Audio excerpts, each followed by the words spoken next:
Hi Nicole Ben Simon here. Why are so many of us so afraid of facing our fears? Because when you think about what a fear is, it's a thought. It is just a thought. It's not a reality. And so many of us are so fearful and so scared of facing a fearful experience that we do anything to avoid the confrontation with that experience, which means that we will find ways to either distract ourselves or to make up a new reality in our head that will avoid us facing a fear that we may have had carried with us for many, many years. And so what happens with that is that we find ways in which to avoid anything that feels fearful. But what happens then is that whatever it is that you're fearing is what you are feeding and what you are giving energy to. And anything that you give energy to is basically what is going to grow bigger and bigger for you. And so fear, if you think about it, F is for false, E is for evidence, A is for appearing, and R is for real. So false evidence appearing real. That is what a fear is.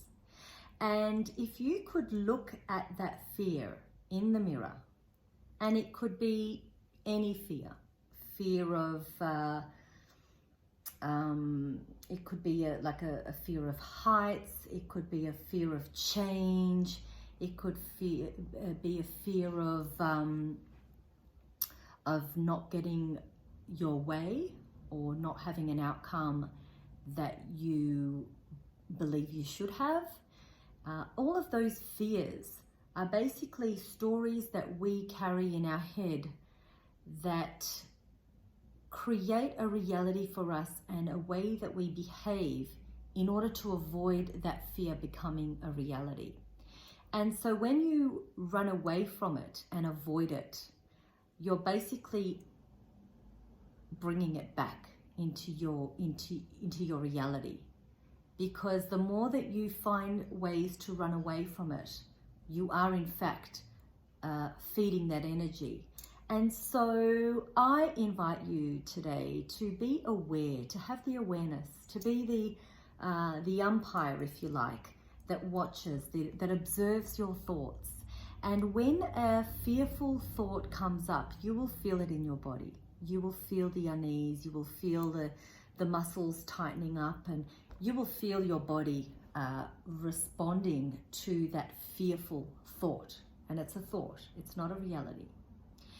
And I wonder if you can actually face that fear and look at it.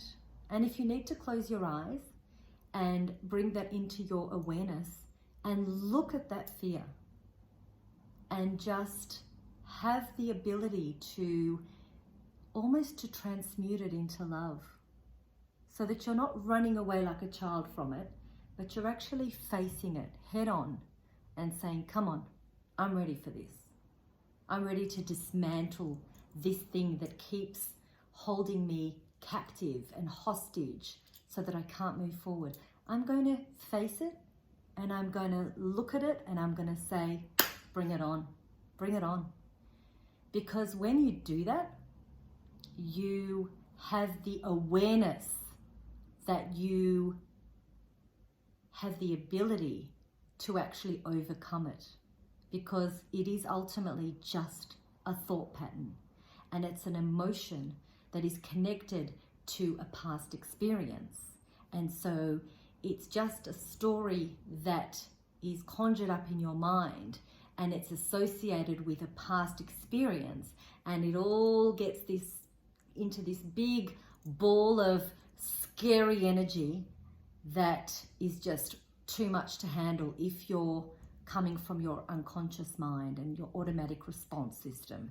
But when you're actually aware of how this fear is debilitating you And when you have the awareness that it is just a thought and a belief system, and that you can actually go in and change that thought pattern and make it more productive, you will be able to, I'm just, like a Pac-Man. You'll just be able to just go through life facing those fears and saying, I can handle this now. I can face you and I can work through you and not empower you. Because when we are able to do that, think of what it means to be fearless. It means that you don't care what other people think about you. Obviously you come from a place of integrity and you don't go out hurting anybody. But when you're fearless, you're not held captive by anybody, by anything, by any situation. And you don't have anything stopping you from arriving at your destination and having faith that you can get there. And so being fearless is quite an incredible way to live, because it means that you can finally be yourself and you can finally attend to your value systems and your beliefs and your ways of being without compromising them in order to please someone else. And I think that a lot of people make decisions based on fear because they're not willing to face them head on and say, okay, where is this coming from? What is it that I need to know from this experience? How can I release and let it go so that it doesn't hold me captive anymore? And there are so many people that are fearful of change, fearful of leaving their jobs, even though their jobs are literally tearing them apart inside. People who are fearful of making changes that they know they need to make in life. And so therefore their decisions are based on fear, because they are not wanting to change the way that they do things. And these decisions are based on fear rather than love. And when a decision is made based on fear and you stay somewhere because of fear, or if you run away because of fear, it's going to catch up with you. It's always going to catch up with you.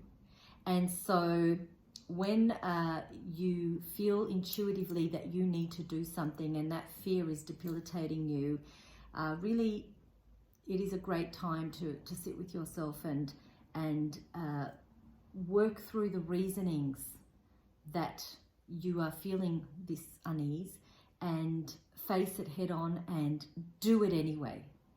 And I know that sounds really hard, and so maybe it takes maybe doing it in small steps, and just trying something new and just realizing, oh, this isn't so bad, and then having the confidence to slowly dismantle that big fear that just sits in between you and your dreams and your passions. So fear is basically one of the lowest vibrations that we can carry in our bodies. And a lot of people who release fearful beliefs and release fearful memories are able to then move forward into much lighter and higher vibrations, and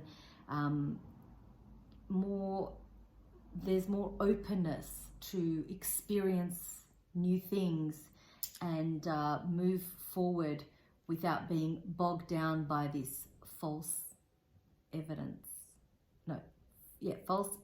appearing real, which is fear. And we are at a place in life now where we are facing so many of our fears, and we're being forced to face many of our fears because of the situation that's going on in our world.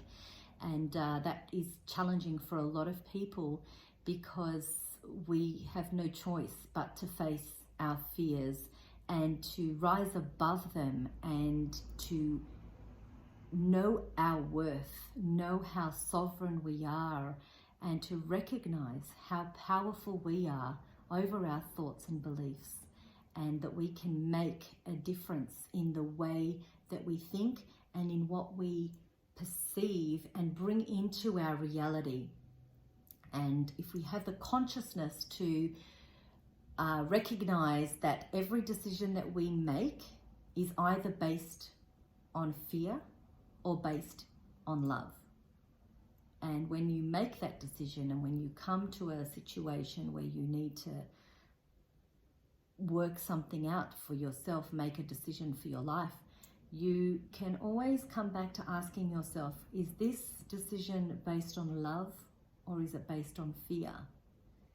And if it's not based in love, then there's still some work for you to do around fear and around facing your fears and dismantling them so that you can move through them and create less suffering for yourself. So let's all try and see how we can access that part of us that keeps us in fight and flight, and release that so we can be free. That's what we all need to feel. So just wanted to share that with you, and if you've got any comments, please feel free to leave anything that you want to share below, and have a beautiful afternoon.